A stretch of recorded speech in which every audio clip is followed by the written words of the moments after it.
And then I'm always, Chris, tell us when we're live. Then I always check on my phone because I never know if I'm actually live. Let me see. Yeah. Okay. I never know if I'm actually. Yeah, we're live. Okay. Hey guys, welcome back to my channel. My name is Mills. And I am sorry, I was reading your comment by me. I am talking now. Sorry about that.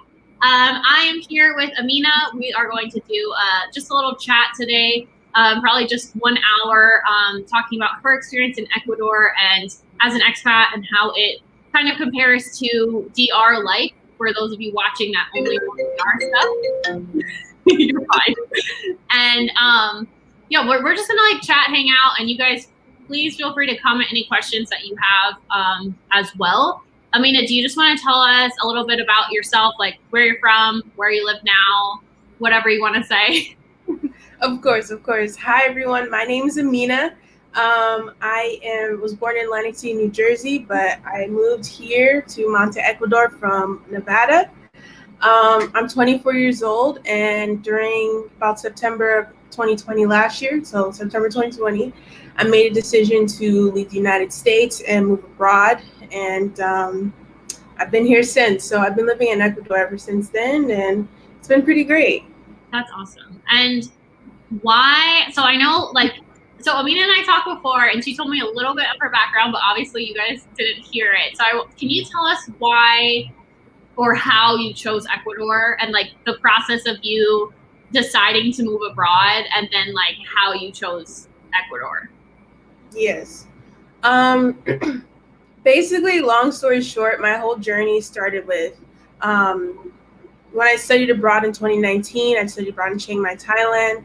When I came back from that study abroad experience, which was amazing, I made the decision that I wanted to take a year off because my original plan was to, finish school, graduate, and then go straight into law school.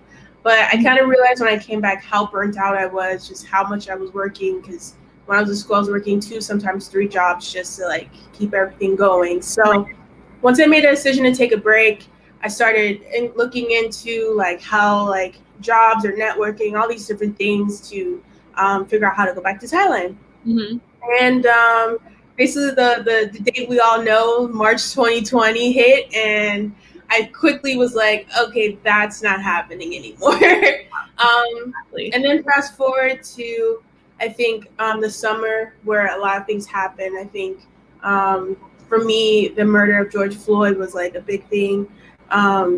Just a lot of things kind of happened at once, and I kind of just like had this feeling of like it just kept nagging at me saying, get out. And I was like, all right. So at first, like I said, I was trying to go to Thailand. I was still trying to go to Thailand even during COVID, and it just wasn't working, and I had to realize it's not happening. So I just started looking to other places. Some people sent me some Facebook pages. African Americans in Ecuador was one big one. Also, like just Facebook pages for Black people in certain countries. So I also saw one for Mexico and things like that. And honestly, like for about 3 weeks, there's only like a 3-day difference from the time I decided, okay, I'm going to Ecuador, to the time I actually got on the plane and left. So that's insane.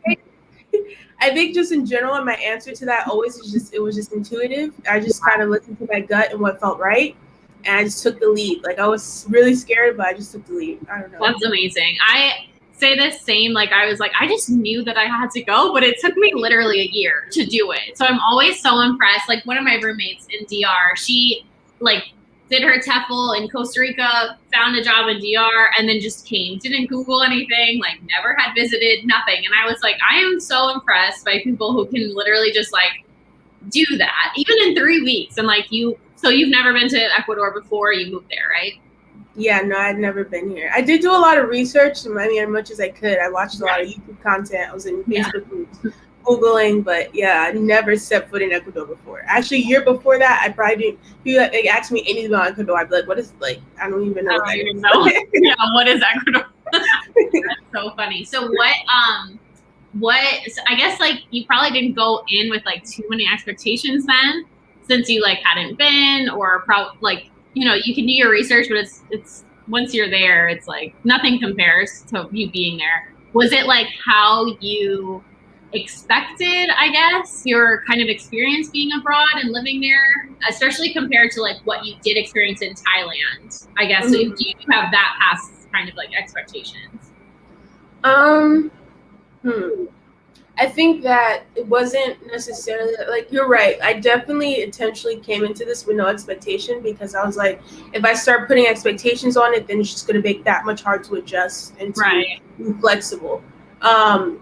As far as just the general, like, it definitely is different. I think that I realized when I came here, even though when I went to study abroad, I actually flew by myself, and I was there a week before the program started. So, like, mind you, my first time out of the country, first like new fresh passport, and I'm like just going off to Thailand. So I think even though I did have those things, there was still a lot of structure there. Also, like, I was there with other English speakers.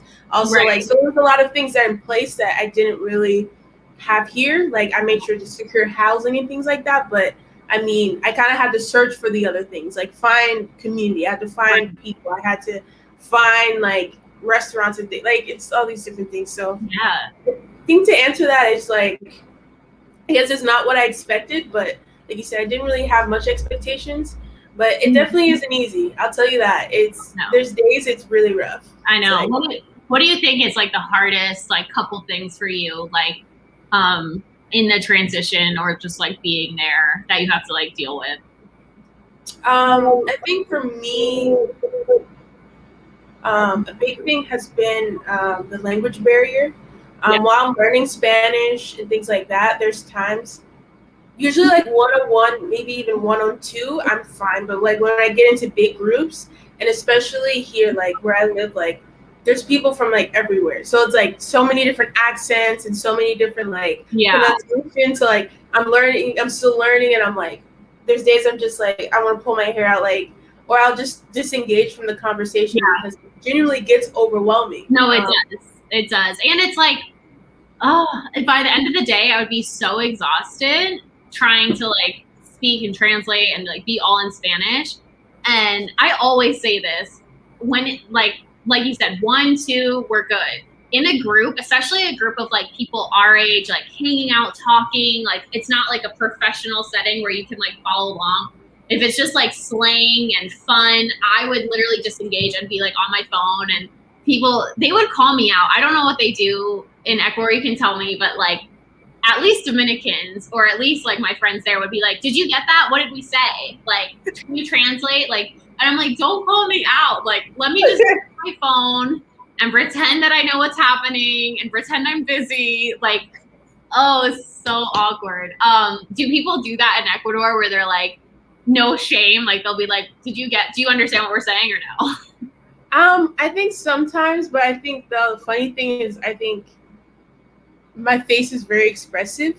So like, I think 9 times out of 10 people, like, they just know, like, oh, I'll just look at, like, I mean, this sounds bad, that there's honestly sometimes where if I'm just really too tired or really too overwhelmed, I'll just choose to disengage. I'm just like, like, I'll just wait till everyone's done and like it looks like we're going somewhere. I'll just be like, where are we going? And they're like, just tell me where I'm going. Which sounds so bad, but it's like, I think sometimes I have to, like, number one, have grace with myself, but number two, it's about like choosing my battles. Like, there's some conversations, or there's going to be some days where I'm like really engaged, or I'm really like trying, and there's going to be some days where it's like it's a little too rough. So I just relate to that. Do you take Spanish classes right now, or are you learning on your own? I'm pretty much learning on my own. I actually like live in a place where like a lot of the people I live, well, not live with, but a lot of people who live here speak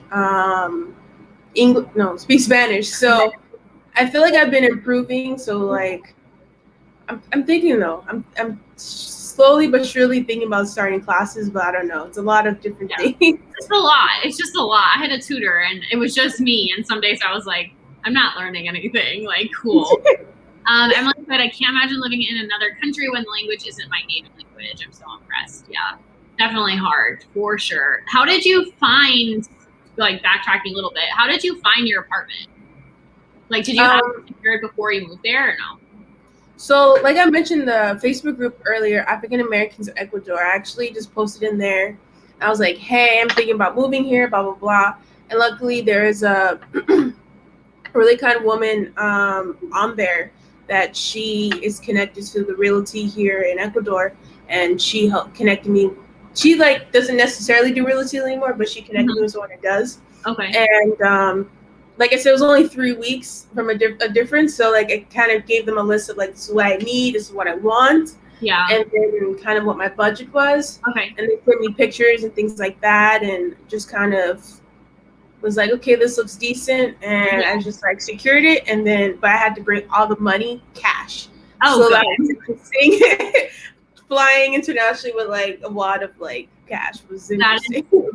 It's so funny to see like how different countries like work. Like for me, I had to do like a longer lease, and like they like have different ways that they do everything, and like they have showing fees in DR. So which we don't hear. It's like you can like waste a realtor's time pretty much, but there it's like every apartment that they show you, they like want a fee, and I'm like, all right, we're not doing that.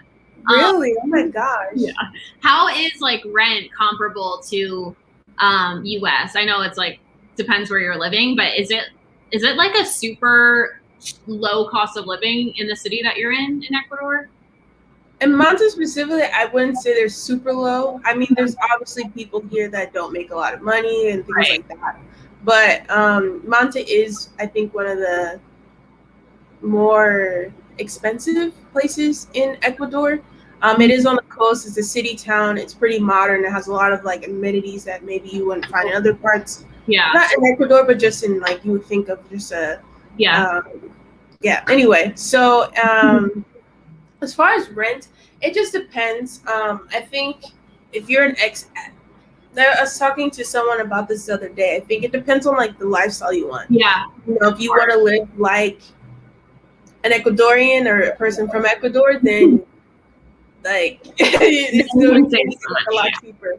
But if you want to live like you can live like beachfront, like right on the ocean, like all that for like anywhere from $800 to $1,300, which sounds like a lot, and that is a lot for people here. But you know, coming from the US, like you're not getting a beachfront condo for no $800. That's not even heard of. No, I wish. That's amazing. Chris asked, what's your most challenging experience living in Ecuador? My most challenging experience. I think why is this such a hard question? I think it's the language, but also just like I think there's a lot of differences in culture here. Like there's a lot of things like I experienced culture shock, I think, in Thailand as well.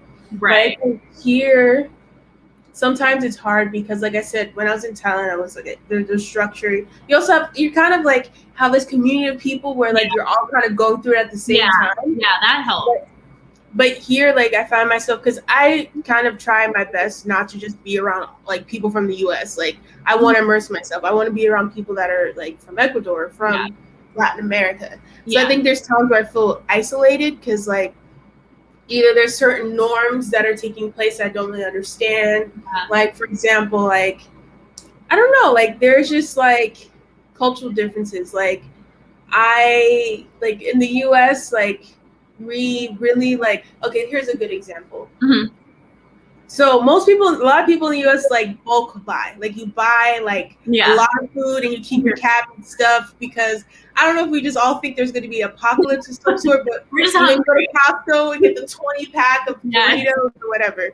But here people don't do that. Like I had so much food in my apartment that I didn't really eat all the time. People are like, you have all this food, why aren't you eating it? Like, and I'm like, it's for like, rainy day. Like, but that's not a thing here. And I moved to a different place, and now where I live, like I brought the food I had, and they're like, this is enough food we have for like weeks. And I'm like, and it's not because they're like poor, they don't have food. No, just like, buy like in little, That's you buy a little bit, and then you just buy more when you run out. And I'm like, what? So that was a big thing for me. That was like challenging because I'm like, okay, like this is different. This is different. Yeah, that is so funny. There's like little things in DRT like I had to just do with like cultural norms. Like for example, if you walk into like the bank or a store or something, like you're coming into a situation, everyone always says like buenas or like hola or buen dia, and like I took pretty much like a year to do that because I was like, I'm not the type to like walk in somewhere and like want attention, or like when everyone like turns and stares at me regardless, because they do, because I would look different, I was like, oh my gosh, please don't. So then me having to be the one to be like, hola, I'm like, no, I'm not ever going to do that. So like, then you look rude, like little things like that. I'm like, okay, like, let me, like having to adapt to a different culture is like all those like small things you don't think about until you're living there and you're like, I don't do it this way. Like, this is weird. I can't.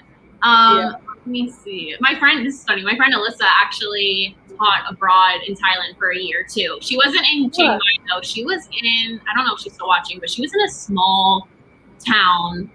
But it looked amazing. Like, I want to go to Thailand so badly. I love that she said she never learned the language. I learned a little bit of Thai.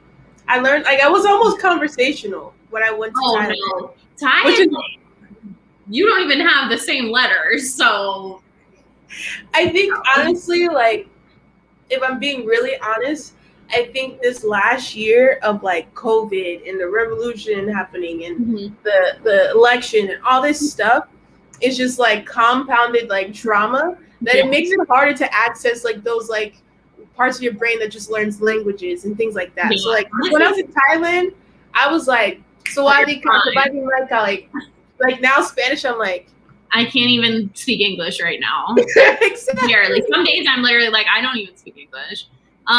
Destiny said, how do you get around?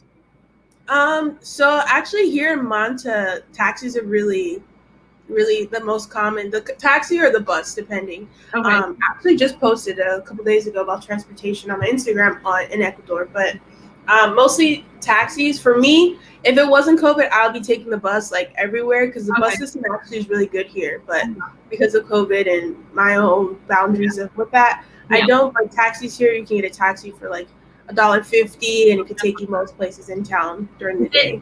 Do they have Uber or it's like their own little like legit taxis? They're like legit taxis, but you also can do in-driver, which is like a type of Uber. Okay. But it's better because you can offer like what you want to pay. Oh, okay. I don't know if that would work. I would probably like overpay every time. Like that's funny. So do they have, this is probably a dumb question, do they have like a lot of motos there? Like in DR, like a ton of people drive motorcycles everywhere. Is that big there or not really? Yeah, I think a lot of people do have motorcycles or scooters here. They don't really have like because in Thailand they had a thing where you can like actually like order like on the Uber app to go, but you can't. They don't have that here. It's only cars. Okay. Yeah, they had like moto controls in DR. It's like a taxi moto, but that's so cool. It is cool, but I would do it in like the small town, but when I lived in the city, I was like, I'm not getting on a motorcycle in the city. Like, there's no way. Hi, J-Rod. J-Rod, everyone who's watching, if you guys aren't subbed to him, he has an EXPAT channel in the DR as well. Different perspective. You should definitely check him out. And I've done collabs with him, so go back and watch them. Sub to my channel too. Yeah, I didn't say that. Yeah, I was like, should I do that right now? Should I do it at the end? Aminah has a channel too about her experience in Ecuador as an expat, which is awesome. So make sure I'll make sure I have her link in the description at the end, but it's Aminah's Adventures, which she had on your name too, which when I click away from a question, I think will show back up. So make sure you look at her too. She has awesome stuff. Really interesting. Near Surat Dani. And I've never been to Surat Dani, but I don't even know. I don't know where that is actually, but I've heard of it. I think it was in the south. It was a small town, but I don't know. Thai people seem so nice, which is amazing. So like you experienced that where they're like super welcoming, I think. And then are Ecuadorians, do you think that they've been like welcoming to you? Are they the ones to like reach out to you? Is it hard for you to make friends? Like, how has that been for you? Yeah, I think people here are very nice, very welcoming and kind. I think it's been an interesting thing because it's hard to compare in a lot of ways because, you know, like with COVID, like you can't just like invite someone to your house and like, you know, but I've heard so many stories of people like, yeah, they were just like, hey, you want to eat? And like some people here really give you like the last of their food. Like it's like wild how generous they are. But yeah, I think that it's been pretty cool meeting people, making friends, and kind of building community. And it's also been really cool just to see like which I touched on earlier about like, you know, when you move abroad, because I think a lot of people, I've experienced a lot of people, I guess more traveling, but also in expat life, kind of creating an American centralized environment for themselves when they move abroad. Yeah, it's so like they'll travel but only stay in like the most like, 5-star resorts, or they'll stay like in a little corner, like, and I mean that's cool. I mean, I think it's like can be nice, but also like I didn't come to Ecuador just to talk to other Americans. I came to Ecuador to learn the culture, to experience like the people here and the different aspects of life that I don't have access to in the United States. Yeah, that's so true. Like a lot of expats in the DR, not to like say it's bad, it's just not my style. Like I don't want to live in Punta Cana, which is like the resort city, or like some of them won't learn Spanish and they'll be there for like 10 years. And, you know, I'm just like, they really can like, you it's kind of surprising how like you really can insulate yourself and like make a bubble of whatever group of people you want. But, and it's harder to like not be like that. It's hard to like go try to meet Dominicans or Ecuadorians and like be like, hey, I'm not fluent in Spanish. Like I've never been here before, but I feel like it just pays off. Like, yeah, like you said, like why are you gonna move to another country and then not like immerse yourself? I don't know. Personally, they give you the food they're about to throw out, huh? No, they're like, no, they give you the food that they were gonna eat. Like, yeah, they're super generous in DR too. Like I've said this before, like the amount of times like you said, you start the day and like I would end up at dinner at someone's house was like crazy, and that would never happen here in the States. Like you don't just send your neighbor. Like I don't even talk to like I live in an apartment. I don't even know my neighbors, but it's like they're just so generous, and I love that. It's super cool.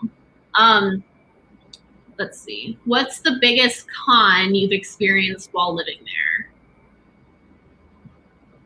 That's a good question.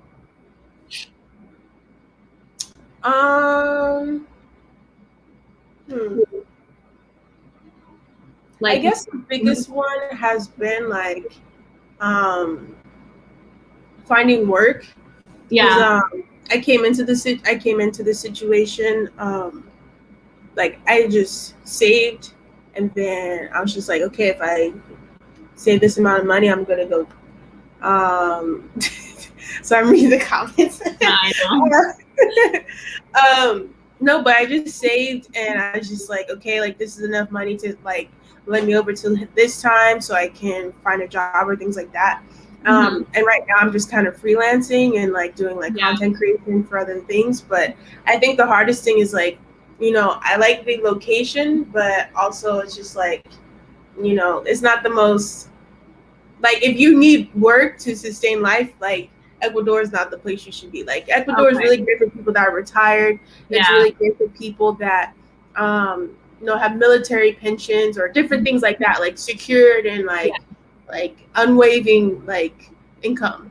But if you're like me, I probably wouldn't suggest it for long term unless you have like a online job that you can bring here without any problems. That makes sense. I was gonna ask something about that. Let me think of it. I'll go to this question. I typed her YouTube channel right in the comments, guys. So there it is. Are you planning on moving anywhere else, or are you planning to stay in Ecuador long term? That's a good question. Y'all are asking all the good questions today. I really don't know. As of right now, I really don't know. I I see myself like at some point this year probably leaving Ecuador. I could possibly see this place as a home base for me, but also there's some ways I can't. But Yeah. I'm considering maybe going to Colombia. I'm also considering. I was looking a little bit into Costa Rica, and some places like that. But I think the thing is, because this kind of like the real start of this was me just wanting to go see the world and explore and to try new things and meet new people and all that, like, wild stuff. Yeah. And I feel like that one is still there. Obviously not executed because of COVID, but I think that I'm going to start like doing some work and figuring out like how, or if there's ways like I can kind of just do like short-term living, like maybe live here for like 1 to 3 months or live here. So it's like more safe instead of like, go here for 3 days and go here for 3 days and you finally have COVID and you just get everyone you just came in path with. Yeah. So, it sucks that it's like you have to take into consideration now. Like we can't even go back and visit yet because it's just like I don't want to be irresponsible, if we don't have to be. But like it just really changes travel so much. And I think you mentioned to me that you were looking into maybe like work away, right? Have you still done that? That's cool. Go ahead, Yeah, I was thinking about doing work away. I actually need to look into it more because,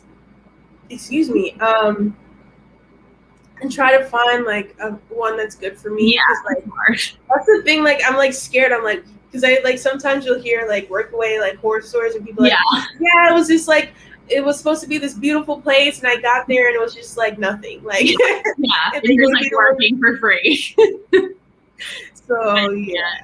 That I always looked in the DR because I went early before school started, like before I started teaching, and I was like, I want to do like something like an eco farm or something cool, and it never like either they like didn't answer or like you said like the schedule is crazy or it's hard. But I would love to go to Colombia. That sounds amazing. Hi, Mel's watching from Boston. I'm originally from Haiti. How's baby Chris like this channel? Thank you. I hope you're subbed. Chris and baby are good. They're in the office right now. I don't know what they're doing. Hello from Haiti. I've only been to Labadee in Haiti, which doesn't count personally to me at all. I would love to go back, but whenever I was there, I like somehow never made the trip over. And now I think people say like it's a little bit not great at the border between DR and Haiti. So one day I will go. Costa Rica is a safe place to live, but the problem is the rain, 8.5 months, and the streets are narrow. I haven't been, but it's probably kind of similar to DR. I mean, DR can rain a lot. Does it rain in Ecuador? I don't even know. Or is it dry? Kind of. I mean, right now we're kind of in what I would consider the rainy season, but people just call it winter here. But the thing that's weird for me is like the coldest time of year, they don't call it winter. So I was like, but no, like because like the season right before this was like the coolest time of the year. Like I'm telling you, the weather was perfect. I didn't need an air conditioner. Like the windows were open. It was a nice breeze all day. Well, not all day, but mostly like the night. But now it's starting to rain. Like not every day, but almost every day. And the mosquitoes are out, and all the bugs are out. And I'm just like, I hate mosquitoes. I hate them. They keep me alive. They literally eat me alive. It's horrible. You know, when someone's not from there, they just like attack that one person. Like when I first moved to DR, I got bitten alive, and then it like stopped after some time. I'm like, okay, guys, that was rude. Go from December to April in Costa Rica. There you go. I would love to. If I need to go like right now before it's April. Yeah, I was like, what month is it? I see my concept of time is like done. I never know like what, because of I've been inside for like a year. I'm like, what year is it? I was gonna ask, that's a question. So how are the beaches in Ecuador? The beaches, okay, here's the thing. Uh-oh. So Alyssa, it's nothing like Krabi. It's nothing like Krabi. Like that water is the clearest, most beautiful water I've ever seen. Like I felt blessed just to walk into it type of thing. But no, the beaches are really nice here. The water is nice and the beaches are chill. I like how here, like all around the beach, there's always places to eat. I don't know if that's common at all beaches, but like I've been to DR, it is. Like if it's like not a super remote beach, then like there's a bunch of restaurants, which I love. That's amazing. Yeah. Yeah. You can go to the beach, have fun, then you can go up there, have a drink, something to eat, and things like that. So it's definitely dope. Are you close to the beach where you live? Like, yeah. So actually, where I used to live, I literally could like leave my apartment in like a 5-minute walk. I was right there. Wow. Like there was a building between me and the beach. But now where I live, it's a little bit more of a walk, but it's not too bad at all. It's like maybe like 10, 15 minutes. I love it. Is the water warm? Like, do you swim, or is it more like people just chill? I get in the water. I guess it depends on the day. But I haven't gotten in the water too much. But there was one time I got in, and I was like, okay. Really? Oh man, I want to be on the beach. That sounds amazing. Do you feel safe where you live? What's the typical living arrangements, house or apartment? That's a good question. Okay, do you feel safe? Yes, especially as a Black woman, especially as a solo traveling Black woman, like I feel a lot more safer here than I felt in the U.S. I still like there's certain things I don't do, like me personally, like there's things I did do in the U.S. I still would do here. Like I don't walk at night by myself. I just don't do it. I feel like I've heard many times people say they feel comfortable and like it's fine, but I just made that decision for myself. Yeah. Haven't had too many issues really at all. What's the typical living arrangement? What is like arrangements? Because like in where I lived in DR in Santiago, at least in the city, a ton of people lived in apartments because it was like more like a city life. Mm-hmm. So is yours more like houses, or is it just a mix? Like there's people in houses, there's people in apartments. Like yeah, I think it's more okay. So I think for the expats and things like that, like the more affluent people, I guess here they live in like condos and apartments and things like that. But a lot of people here have, I think, from my knowledge, they either have houses. Because the thing is, another thing I've learned about Ecuador is like, you know, families, I don't know if this is the same for you in DR that you experienced or saw, but kind of families stay together. Like you'll have like a couple generations staying in one house. So it's like, I feel like maybe the grandparents and the grandparents bought the house and the family just kind of stays in that house. That's so true. I like that. It's like cool, but it's funny too. Like it would be rare, not rare, but like from all the Dominicans that I know, like it is with that group rare for like a female or like our age, like go move by themselves. Like they would just not until they're married or something. They'd be like, why would you move alone? We have a house. So I always thought that was interesting, like depending how your family is, because you know, if you're like 25, 30 and you're like, all right, I'm over this. But I feel like it's so nice, like DR at least is so like family oriented, where like they eat together, they're cooking together, they're just doing like their life together, which I feel like was nice. Is Ecuador like that, where it's like super family oriented? Yeah, I think so. And I think that's like, it's funny and beautiful because I think for me, like, excuse me.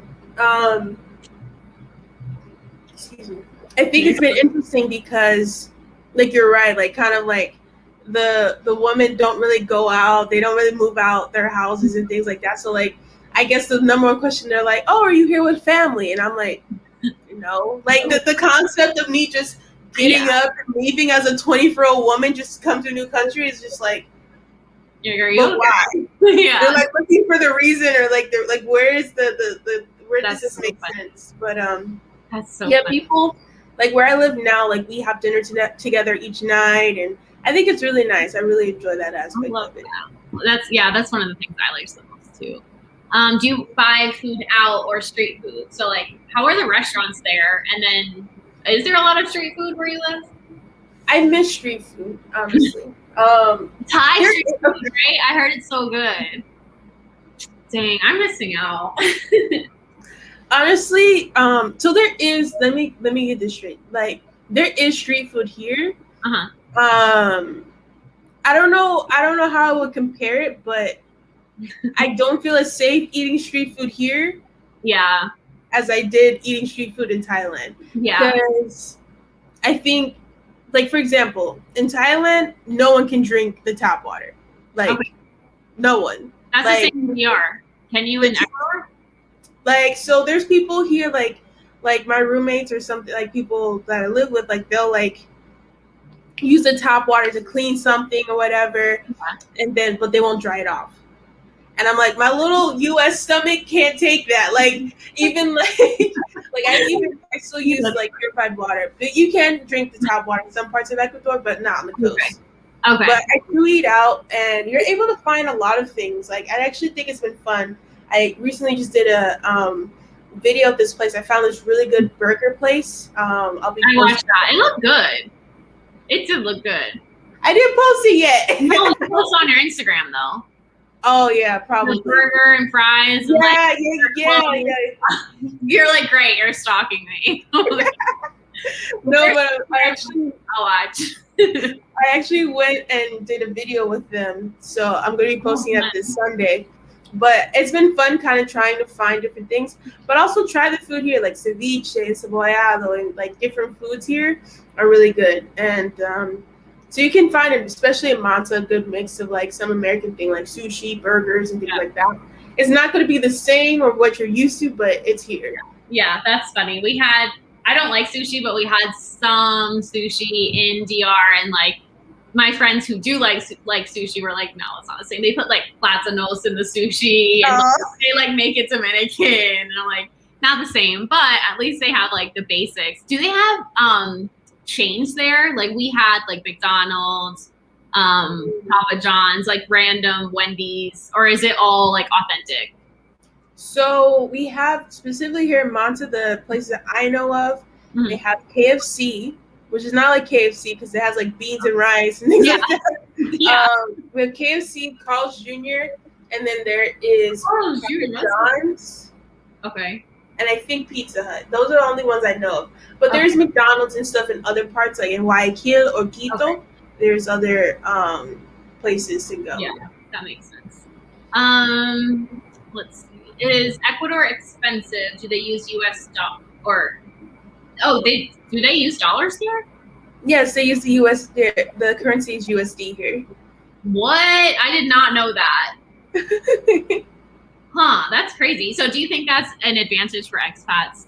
Or is it like, I guess because it's easier to think like, oh, I'm saving money or not. Because like I would always try to compare like, oh, $1 of water's $1 here and 50 cents there, for example. Yeah. What do you think? I don't know if I see it as an advantage. I mean, I guess it is because I didn't really have to think about it. The one thing though here is though, I don't know if it's true for all of Ecuador, but specifically in Manta, like, yeah, I think it's true for all of Ecuador. Like, don't bring big bills. So I didn't really have to think about the currency, but I had to think about like making sure to get change before I came here. Yeah, to start out with. But yeah, I think Ecuador is pretty.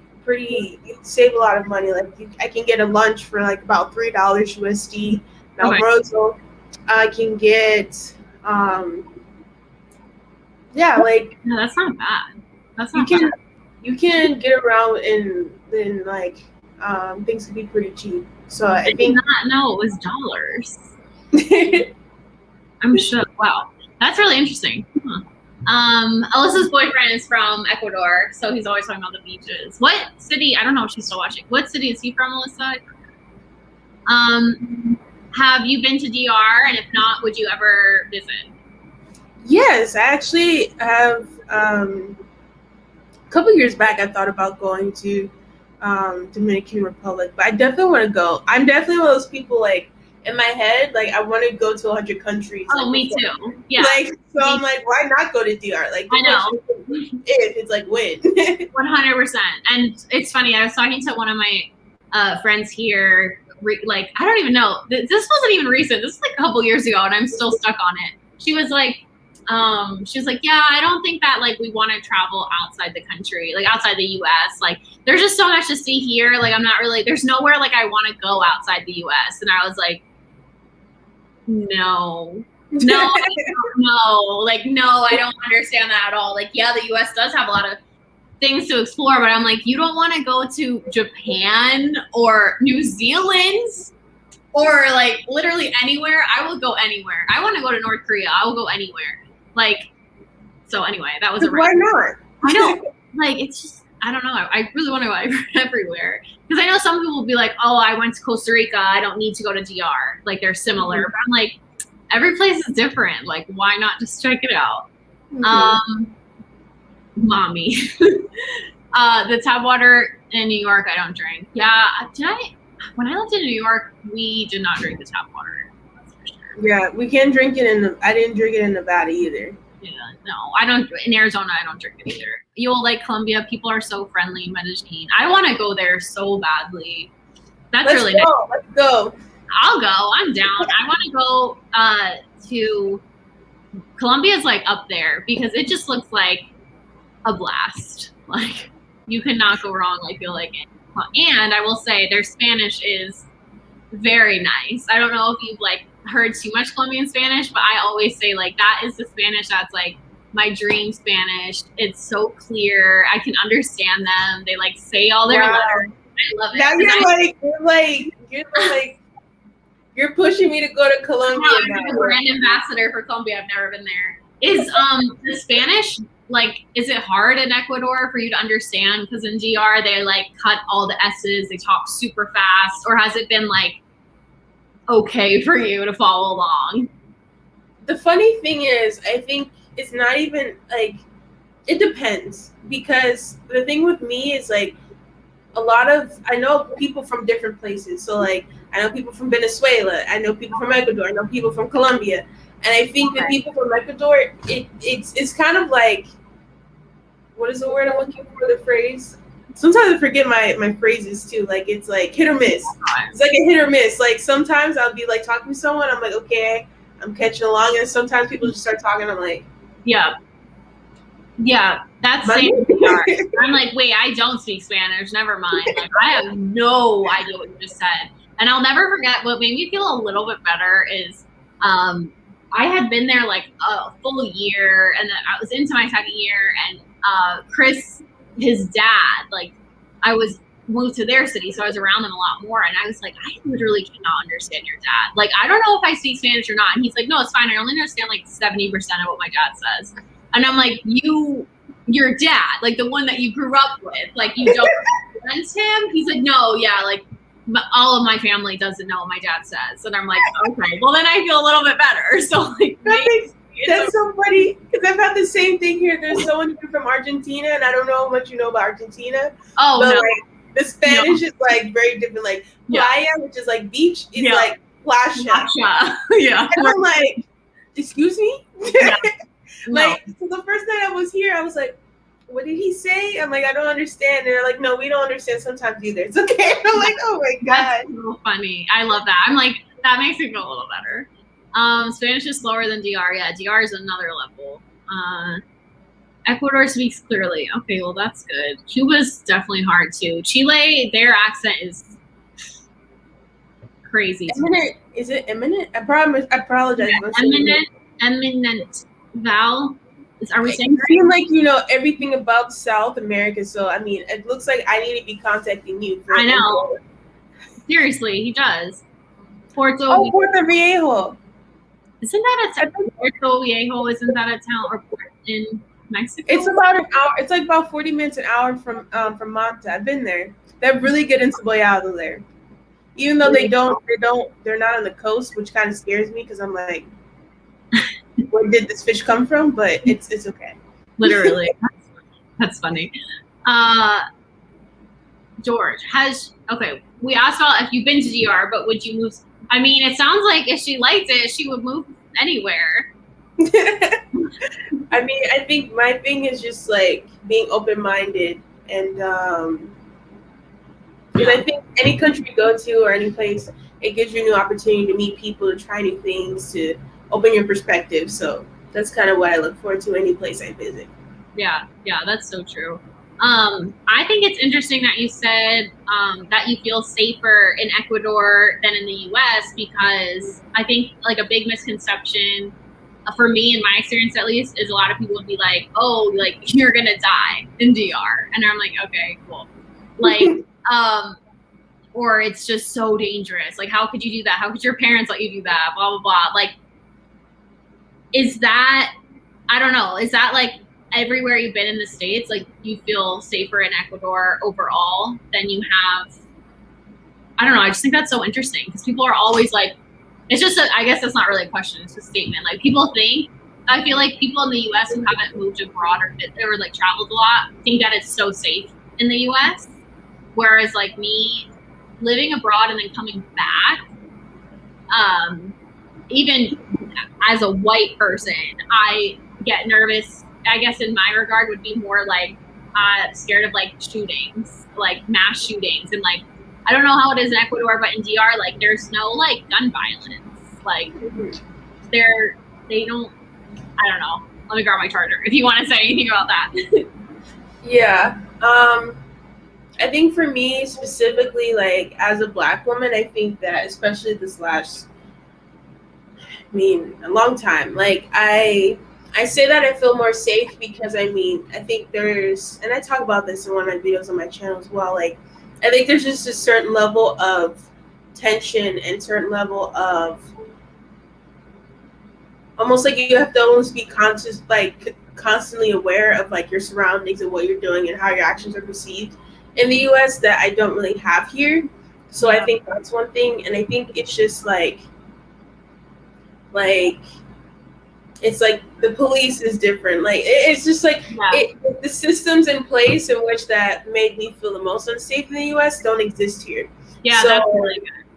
And I think it's interesting because I think what I've been facing is less like in regards to race and safety. It's more like microaggressions coming from like lack of knowledge or ignorance of like you know, like in Spanish, like Black is negro. But like obviously I know that, but there's times like, you know, I hear it and I'm just like, that just doesn't sit right with me. Like yeah, they would call my roommate that like on the street, like call her out by that name. And we were always like, it like, but they, you know, it takes you back for a second for sure. She was like, what?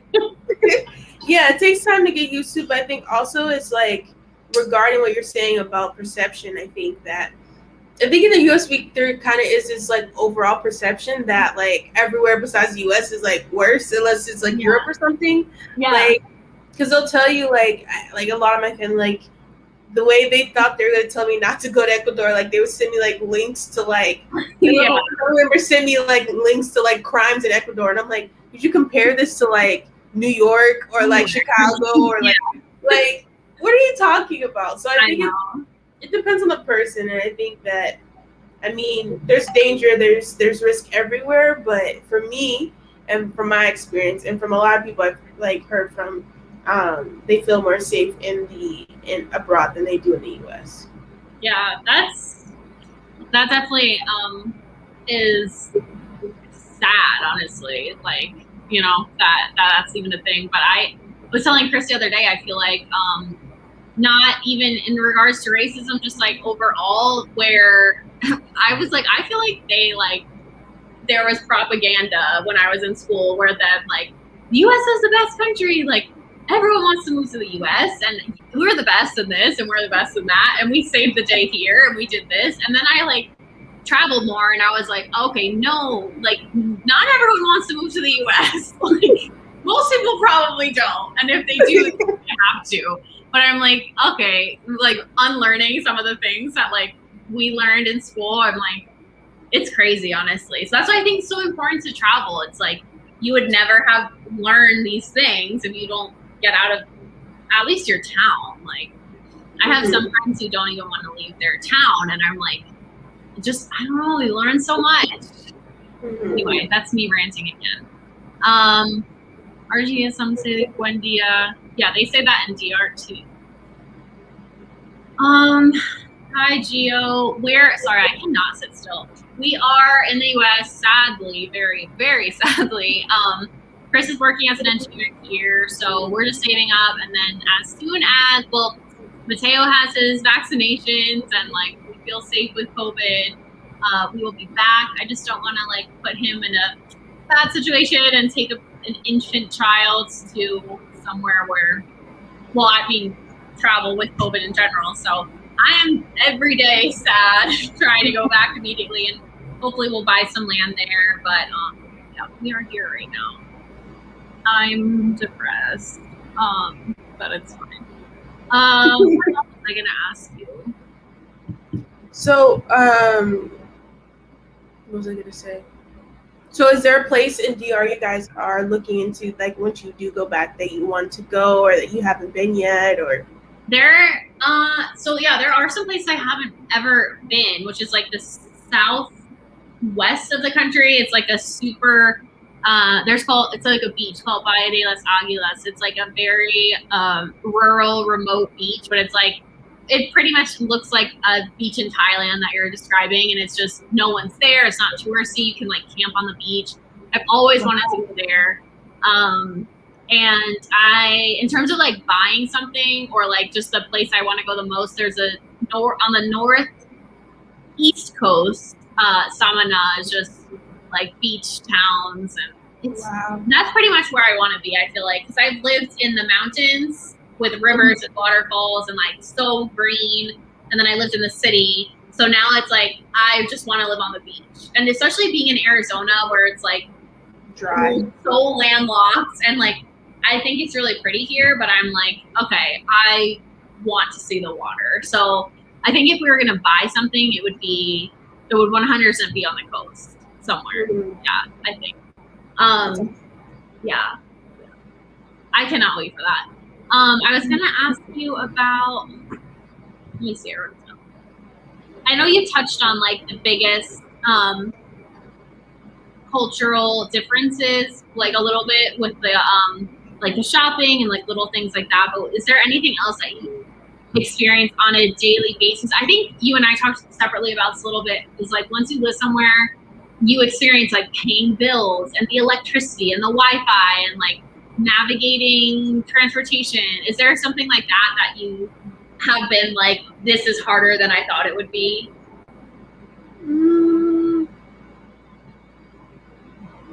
I think the only thing that comes to mind is was grocery shopping, because like I used to in the U.S. I used to love going grocery shopping. Like really, I look forward to it. Like I would, yes, because me and my roommates when I was in the U.S. like I would we will make a plan for the month of like the meals we would eat. I would do the budget. I would make the list. I would set everything up. So we go there. Everything's in categories and like the aisles. And stuff.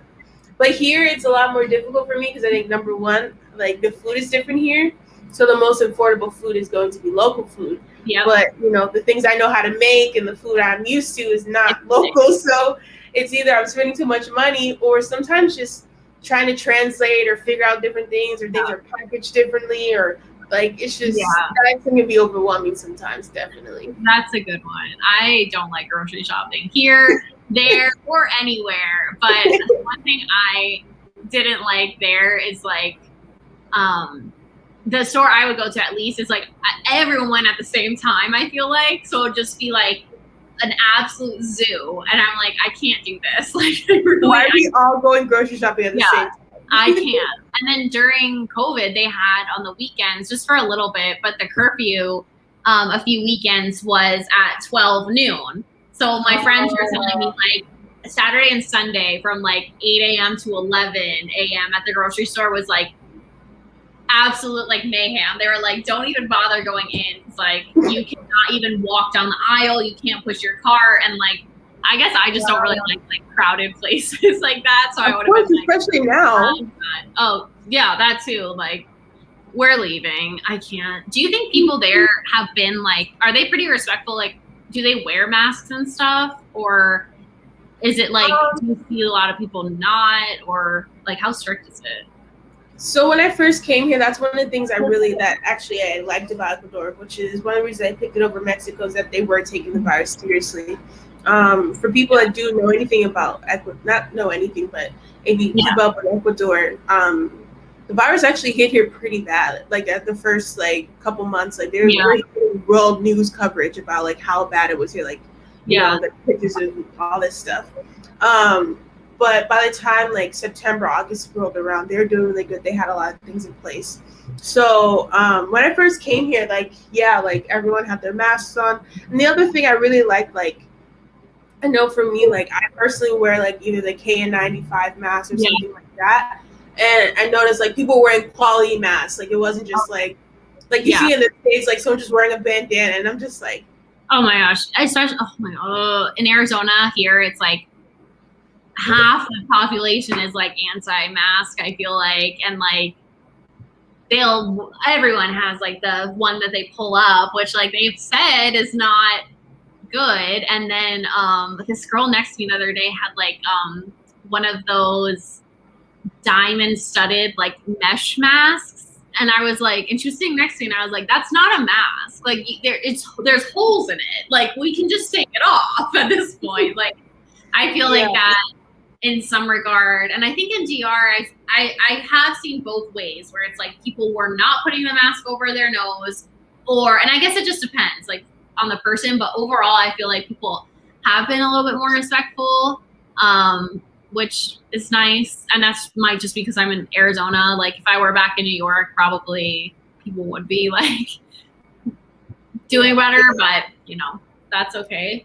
I have been noticing though more recently, like people have kind of been a little bit more chill, which has kind of made me feel more uncomfortable. But I think, but the thing I think is like, it's not like the States where it's like, there's like anti-mask rallies or people are like there's no like that. It's just like, I think people are like, I think there's been a lot of holidays and probably people are just kind of getting tired of it, which is scary because it's like, we gotta like keep at it, but I don't know. It's like, it's hard. Yeah, no, that makes a lot of sense. It's not like an intentional like stick it to the man type thing. Yeah, it's like going the intention behind it. Yeah, that makes sense. Do you guys have a curfew in Ecuador? So technically, right now, I'm pretty sure private cars can't drive on the road after 10 p.m. But there are certain regulations in place, like you can't buy alcohol Friday, Saturday, or Sundays in any stores. We just had Carnival here, so like there were some restrictions there.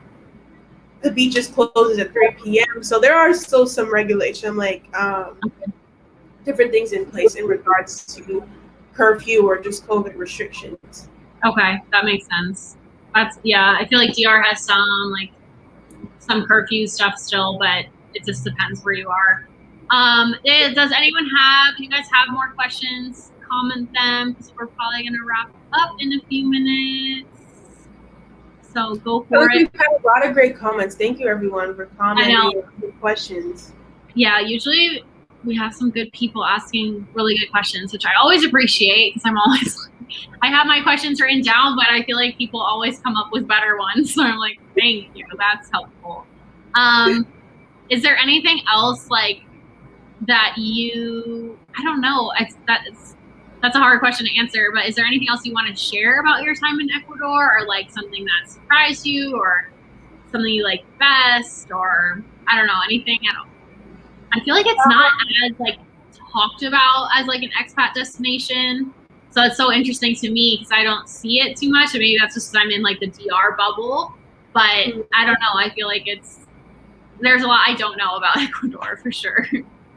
I think, I guess not just Ecuador, but I think I've just appreciated this journey because I feel like, you know, moving abroad and stuff has just yielded like, I think a lot of growth and a lot of learning and a lot of stepping outside my comfort zone and learning.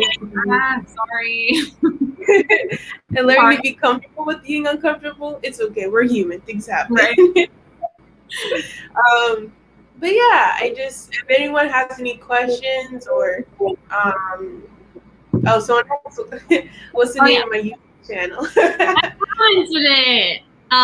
It is Aminah's Adventures, and I'm going to put it in the description when this is done. I think it takes a while for the like lives to process because it's so long. So I'll see if I can edit it, but let me type it again. Can you pin comments on this? I don't know how this works. I don't think so. I can also sign in and I can try to view it and see if I can just make a comment so people can click on it. I just actually, maybe I can do. I just commented it. Eminent. Can you tell us if that worked for you? Can you just tell us like what kind of videos that you do?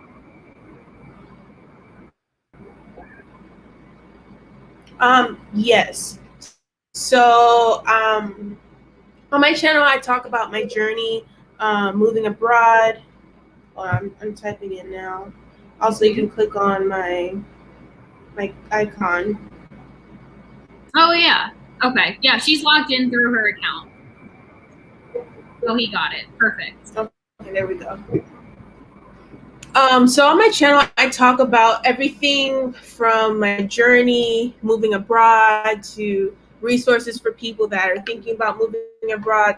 I think for me specifically, I love supporting and helping other Black or African American people that want to go on this journey and do it. So just everything like that, just the ups and downs that come with living abroad, whether it's like fun food videos or sometimes just talking about the hard things that I think are important to talk about in the expat space that sometimes aren't talked about enough. So a little bit of everything, but I literally just started my channel like 4 or 5 months ago, so I'm still like learning and like kind of gauging what my audience wants or wants to know. So it's been a cool journey though. That is amazing. Hi, Jonathan. We were just slowly ending, but if you have any questions, feel free to ask. Aminah lives in Ecuador right now as an expat. So we were just talking about that. I had some basic, like really basic expat questions for you, but I feel like we kind of hit on all of them, like safety. Oh, this one's really basic, but can you use your phone plan there? Like, did you have to get a local phone plan or? I actually, I brought like an Android phone with me, and I put the first month or two I put a SIM card in it and like all that stuff. But it was really cheap. But I kind of just saw myself. I didn't really use it, and unfortunately I can't unlock my iPhone, so I kind of just rely on Wi-Fi for the most part, which has worked out enough for me. Yeah, no, that's common. And what I liked in DR, especially like me working remotely, was like almost every public place had Wi-Fi. And they had like a card and the Wi-Fi, whereas I feel like even more so than in the States, where not everywhere has Wi-Fi here, they all like had it set up. So it was like if my Wi-Fi went out at home, which it would, there's always like a cafe or something. So I feel like that's okay. And then you probably can like use your phone in an emergency if you need to. I don't think so. Oh. But I turned off my plan before I left. Like literally when I was in the airport in the US getting on to go to like from Florida to, I was like, hey, I want to cancel my plan because I'm like, I'm not paying for this. Like, because I literally talked to my company. I had straight talk.